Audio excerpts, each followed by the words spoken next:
He just ordered the R5. Yeah. Oh, really? So he says that comes next week. It's expensive, man. It's like $5,000 for the body. Over $5,000.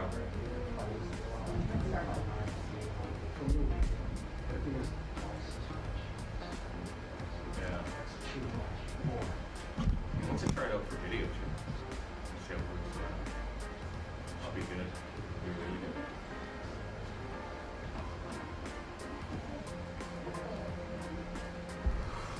Yeah, but anyway, that's not like drill.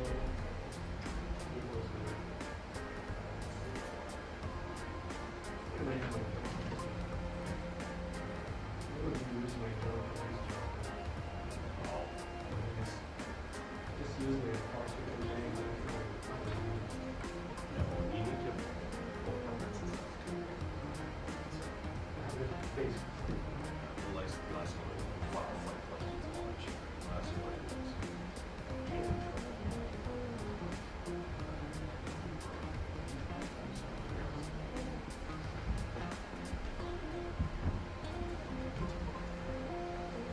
It's a long 2 minutes. It's your morning. I was like, 2 minute warning for the 10 minutes. Okay. Sweet. They can hold it back.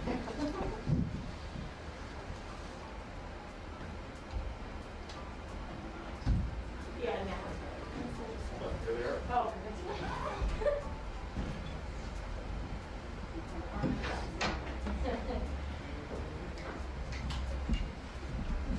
Hey, how are you? Morning.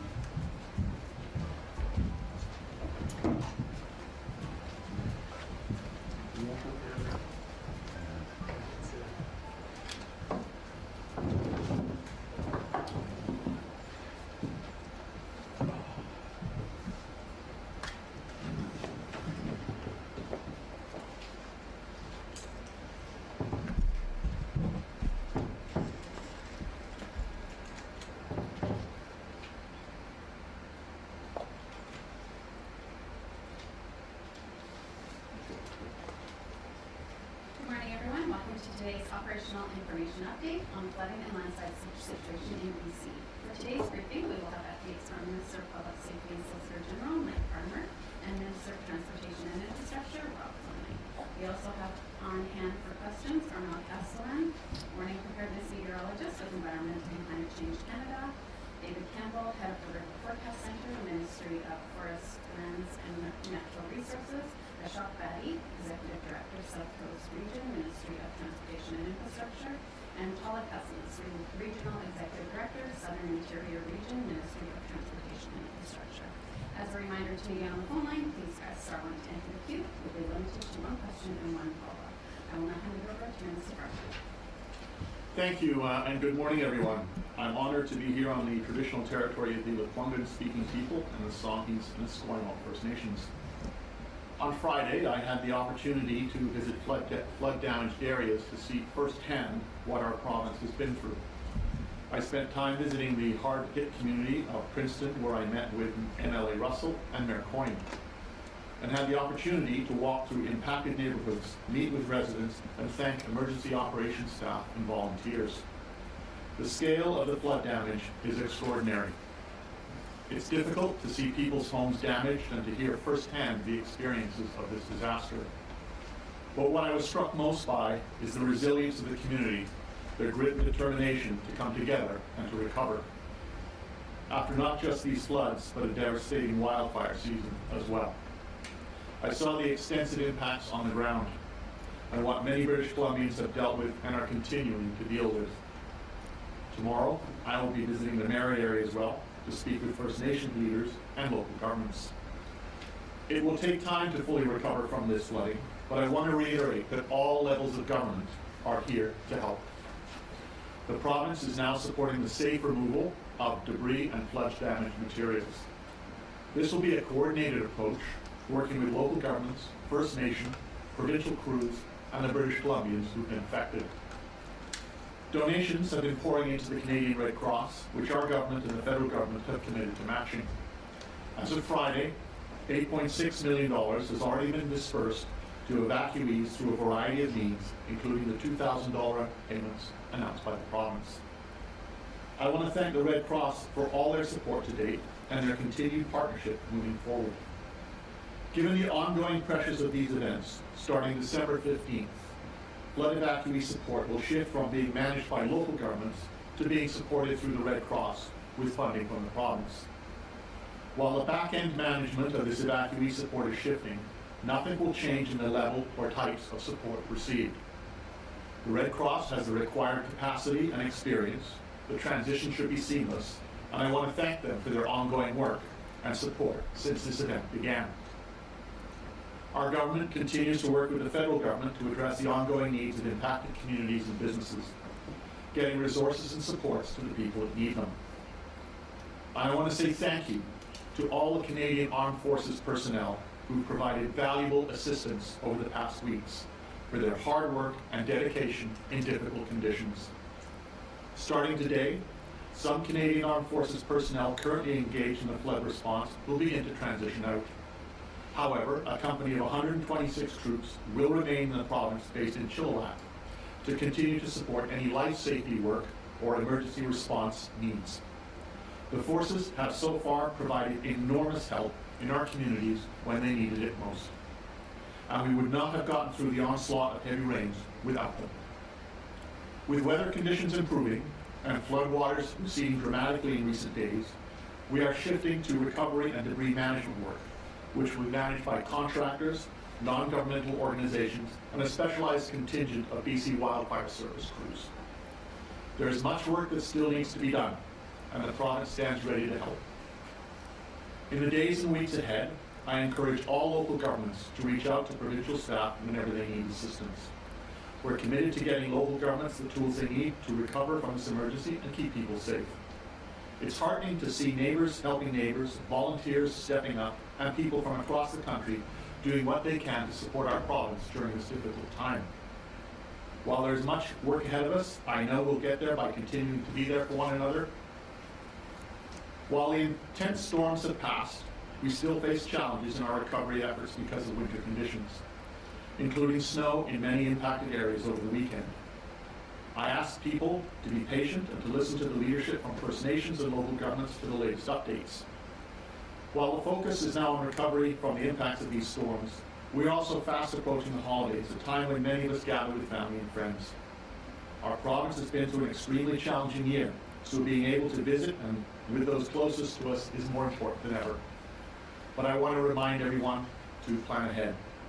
Take the time to research your trip and check Drive BC for the latest updates on road conditions, closures, and detours. At this point, I'd also like to be able to let people know that when it comes to Highway 7, we will be listing the travel restriction orders on that highway later this afternoon. Be respectful and responsible visitors and support local businesses in the communities that you visit. Especially with the impacts of the pandemic, supporting local is more crucial than ever. I want to again thank British Columbians for keeping themselves and their neighbors safe and continuing to limit non-essential travel and their fuel consumption. While we are encouraged that Trans Mountain has announced they are resuming pipeline operations, this will not be an immediate fix, and it will take some time to resume normal operations. Lastly, thanks to all the crews and volunteers who are working tirelessly together on the very important work of supporting our hard-hit communities and businesses and helping them with recovery. With that, I'll now turn the update over to Minister Fleming. Thank you.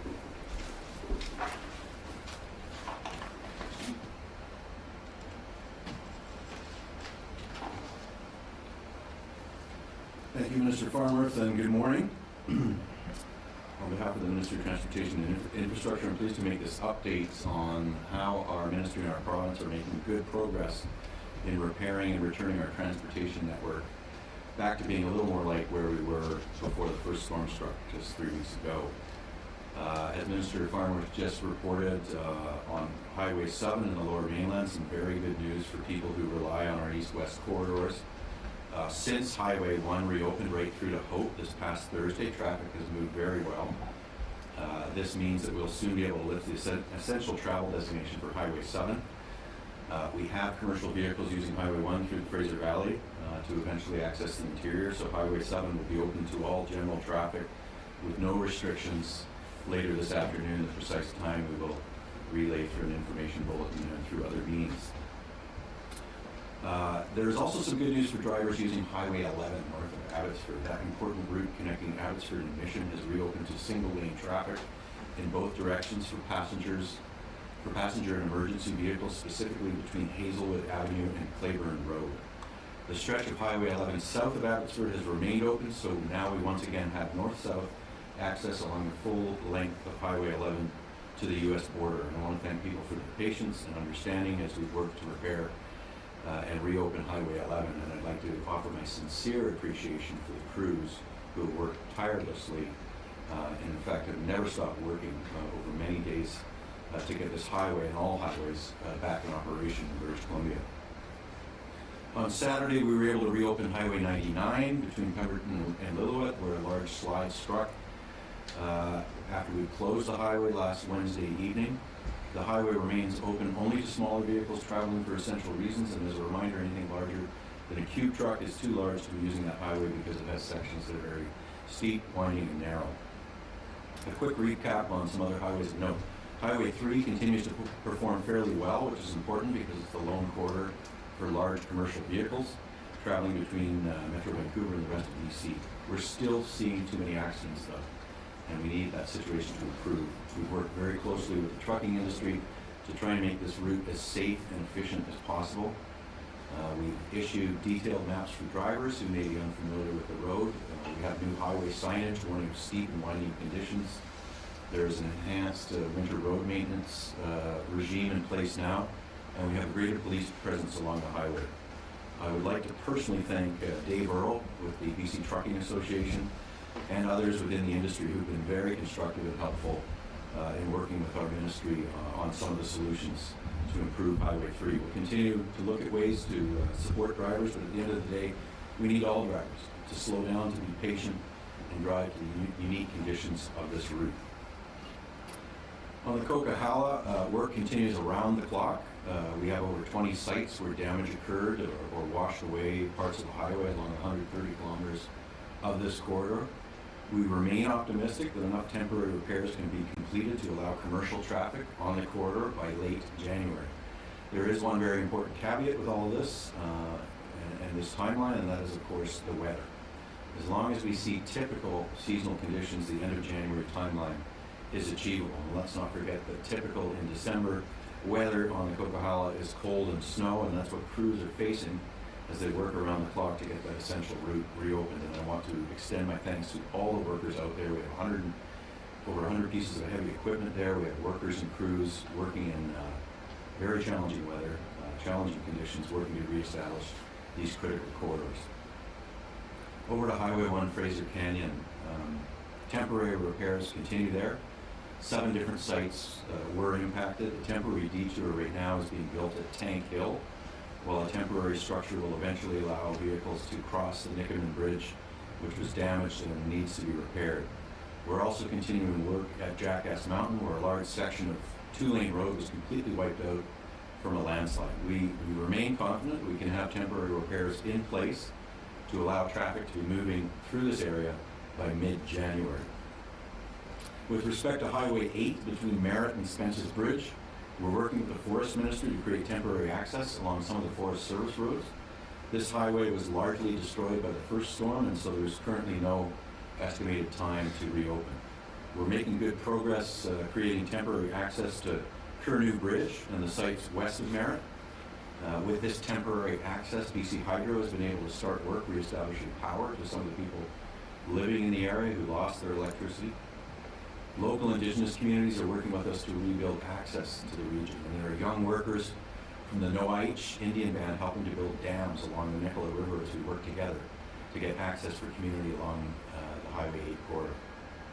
Along with Emergency Management BC, we are working with Indigenous leadership and the Thompson-Nicola Regional District to make sure people who live in that area are getting the goods that they need. In closing, we're trending in the right direction, and that's something that we can all be incredibly proud of. We have a long way to go. We have to be clear about that. Our transportation network and supply chains continue to be challenged, and we need to limit our travel unless it's necessary. But we are getting highways back online. CP and CN are running trains. Trans Mountain is resuming operations. And the spirit of cooperation, of rolling up our sleeves and pulling together, has not wavered over these past 3 weeks. Every day gets us a little bit closer to where we need to be. And again, I'd like to thank everybody who's been involved in these incredible efforts in communities right across British Columbia. And we'll conclude there. Thank you. Thank you, Minister. As a reminder to media on the phone line, please press star 1 to enter the queue. First question today is from Von Palmer, Vancouver Sun. Good day. This is a question for Mike Farnworth. Your cabinet colleague, Nathan Cullen, has written to the Commissioner of the RCMP questioning the way the RCMP has been handling the arrests at the Coastal GasLine standoff.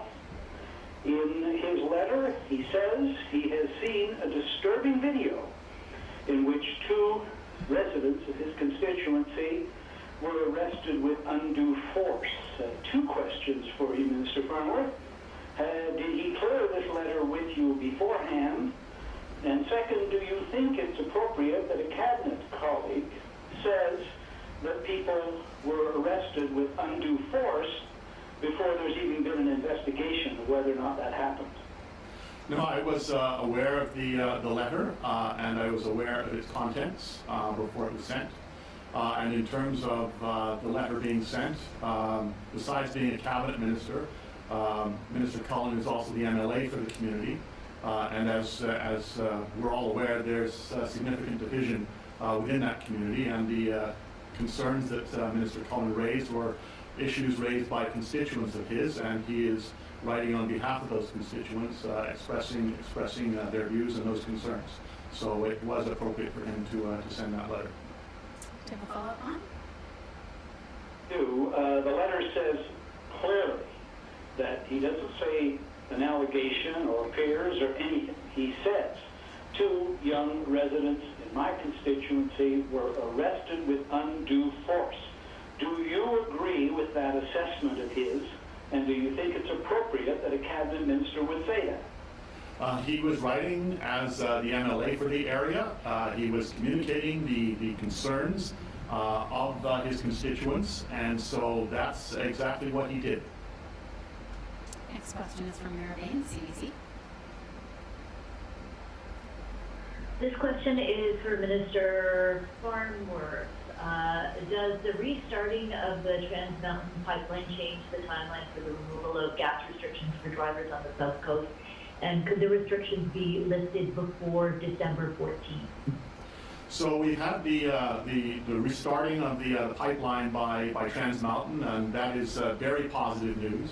But along with that, we also need to remember that the pipeline has to be brought up to speed slowly. So it has to be pressurized over a number of days. And at the same time, while that is taking place, then there has to be new feedstock going to the Parkland refinery, for example, where it has to be refined. This also takes a little bit of time. So we are monitoring and working with them closely to get full understanding of exactly when things are back up. And our aim is to lift those fuel restrictions as soon as possible. Follow, Mayor? Yes, and this question is for Minister Fleming. Any update regarding when non-essential travel will be allowed via Highway 3 and Highway 99, as long as Highway 1 via Fraser Canyon and Coquihalla remain closed? Yeah, thank you for the question. I don't expect on Highway 99 that we will lift the restriction that currently makes passenger vehicles the priority there, because very heavy commercial vehicles there have a tough time navigating at 99, and we've inspected that highway multiple times through all the storm events. It's safe to use. We've closed it on a precautionary basis in advance of some of the storms last week, and it was the right decision because it was a significant slide activity there, and the debris was removed. On Highway 3, right now we really need this. It's our lone corridor that links the lower mainland and the interior of the province, and it's crucial to our supply chain.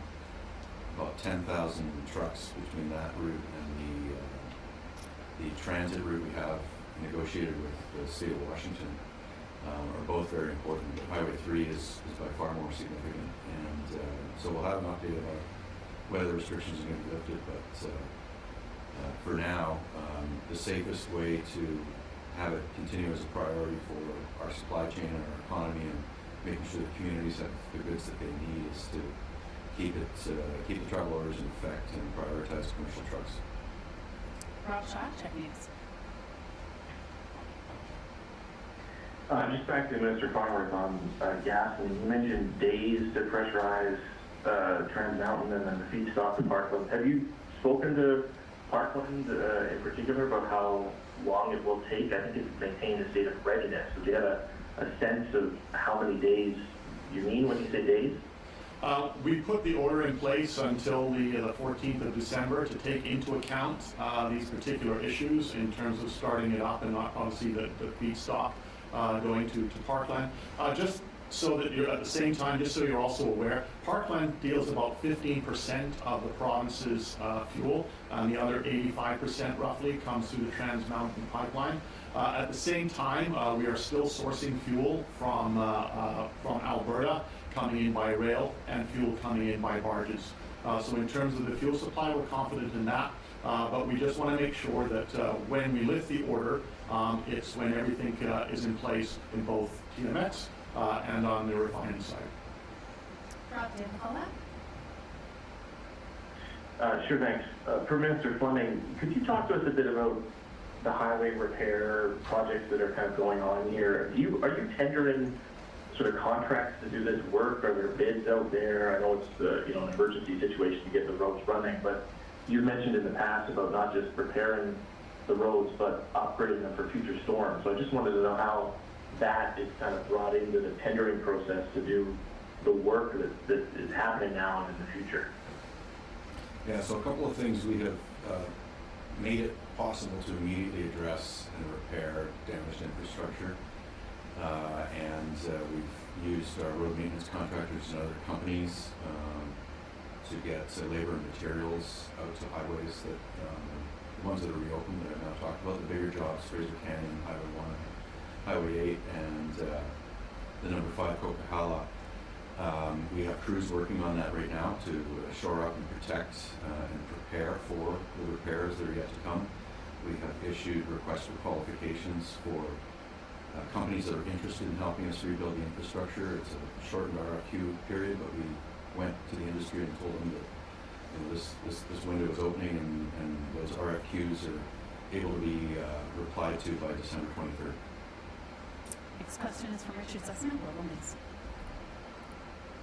On the Highway 3 issue, Minister, as people get ready to plan for their holiday travel, I'm sure you hear a lot from people that are trying to get their trips planned. Like, is there any hope that Highway 3 will be open for non-essential reasons by the Christmas holidays? Yeah, we're just going to have to keep updating people. Right now, it would not be very pleasant to, get in your car and drive to a ski hill from the lower mainland to the interior. There's a lot of trucks there. It's a very busy corridor. It's slow and winding. It takes approximately twice as long to get from Surrey to Carignan right now. The good news, though, is that it's open and it's moving, and the commercial trucks are able to get goods and supplies to the other parts of British Columbia, and we need to maintain that for the time being. So we'll continue to update on whether we can introduce other types of vehicles on that highway, but for now it remains a priority for the commercial trucking sector. Essential travel is still allowed in terms of people who may have been stranded by storms and are trying to return to their primary address. We do have additional RCMP presence on Highway 3 though, so that people who are not obeying the essential travel restrictions there right now could be turned around, could be fined. Richard, do you have a follow-up? For Minister Farnworth, I know you were asked, I think last week or the week before, about price gouging for flights. The flights continue to be prohibitively expensive between Vancouver and Kamloops. Have you had a conversation with your federal colleagues about this, and is there Any hope that this is something that may be able to be addressed with the airlines? It's one of those issues that we will continue to be engaged with the federal government on. As you know, it is a federally regulated industry. The challenge, of course, is twofold. One is it is the holiday season, and prices are typically higher at this time of year. But also, we want to make sure that as much as possible, airlines have the capacity and the ability to deal with the demand in a way that does not result in people having to pay exorbitant fares. Lisa Eustace, City News. Just to follow up a little bit on what Richard asked, when people are planning for the holidays, Minister Fleming, would it be smart right now to hedge their bets and plan on flying if they have to get the interior or across to Alberta? Like, is there any hope of people being able to drive relatively easily through there, or is that not a likely thing that's going to happen by Christmas? Sorry, I missed the last part of your question there. Are you talking about driving from Vancouver Island or the Lower Mainland all the way to Alberta? No, not Vancouver. For Metro Vancouver, for people who want to go to Alberta for Christmas, or people who want to go to the interior for Christmas, you know, people are making those plans right now. I've had a few people email me say, should I just buy a plane ticket? Should we just plan on flying? I'm just wondering, obviously you can't say specifically, but if you had to hedge your bets, and if you wanted to go there, would you just buy a plane ticket? Well, all I'm saying is that right now we've been able to restore some highway access, but the main interior route continues to be the number 3, and we're prioritizing that for commercial vehicles. So I can't give a date about when that might be reopened to general travel. A lot of this is tied to progress we're trying to make on Highway 5, but we will update the public. You know, I know I've heard that there are people traveling through the United States to get back into other parts of Canada. There are some ways to get there. We're working with the transportation sector, including the airline industry, to look at additional flights from Abbotsford Airport, Vancouver Airport, Victoria to destinations in the interior of the province, Kelowna, Kamloops, and there's lots of regular connections to places like Calgary.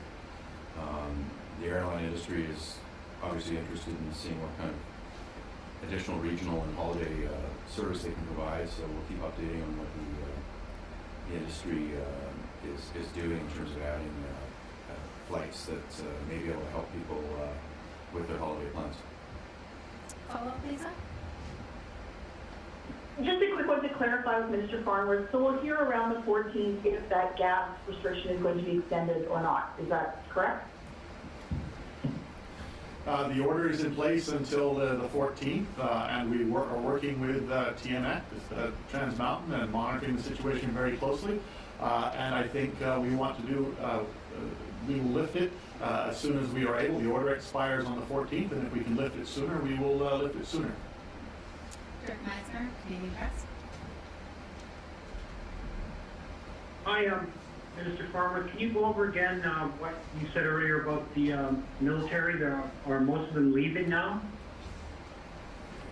Yeah, much of the Canadian forces are now transitioning to back to their traditional and Canadian forces responsibilities. But there will still be a contingent of about 126 based in Chilliwack that will be on standby to assist in emergency situations. Dirk, do you have a follow-up? Sure. For Minister Farnworth again, when he goes to Merritt tomorrow, what will he tell some of the people who basically looks like their homes are destroyed? How would you help them? Well, we have been ensuring that emergency support services are there in place. We've put in place the $2,000 to assist individuals. We will be working with the local community in terms of repairing the infrastructure that has been damaged and working to ensure that we build that community back stronger and better to be better prepared for the future. Our last question today is from Tyler Olson, Fraser Valley Current. Yeah, thanks. You've mentioned Highway 3 and there's been talk about that. Right now, you can't travel on Highway 3, see family, or for work. Would you consider broadening the definition of essential travel to allow trips of that nature that maybe aren't as discretionary as going to a ski hill, but for many people are quite important to their day-to-day lives? Yeah, it's going to be the same answer, Tyler. Highway 3 is designated now for commercial trucks. We need that vital link to the supply chain that focuses on making it as safe as possible. We're working with the trucking industry, for example, to get to a zero accident point, and working with the industry closely on making that safe. We've got winter conditions, enhance the maintenance on Highway 3, but in terms of opening up the restrictions that are in place to general travel, and we can't do that at this point in time, but we will update communities that can be connected by Highway 3 about whether that essential order will change and approximately when. But today there's really no timeline on that. For the time being, we need trucks to be able to get through from the lower mainland to the interior and back again. That's a critically important thing for people to be able to access goods and also to keep our economy going. There's a lot of companies, manufacturers, construction companies, others whose jobs and ability to remain open as a business depend on goods getting through Highway 3. Do you have a follow-up, Tyler? Yeah, for Minister Farnworth, does the province need to reassess the allocation of resources in full, given that the community is a bit of a choke point, and we've seen it often has to deal with unforeseen events with very few resources? We work with communities right across the province in terms of when it comes to dealing with emergency measures and the situations that are arriving. It's one of the critical reasons why we are doing the complete overhaul of the Emergency Program Act to ensure that it meets the need not just of the challenges we're facing now, but climate change challenges that we're going to be facing in the future. And this is the most significant overhaul of that legislation since 1993. And as I said before, it's all started around us being the first province in this country, along with the federal government, to sign on to the Sendai framework, so that we're no longer just focusing on response and recovery, but just as much on prevention and mitigation, as well as response and recovery. And so that is going to enable us to be doing significantly more in the future. And I expect that work has been ongoing for over a year now. COVID did impact a little bit. I'm expecting that legislation to be in place by the fall of next year. That concludes today's information update. Thank you for joining us.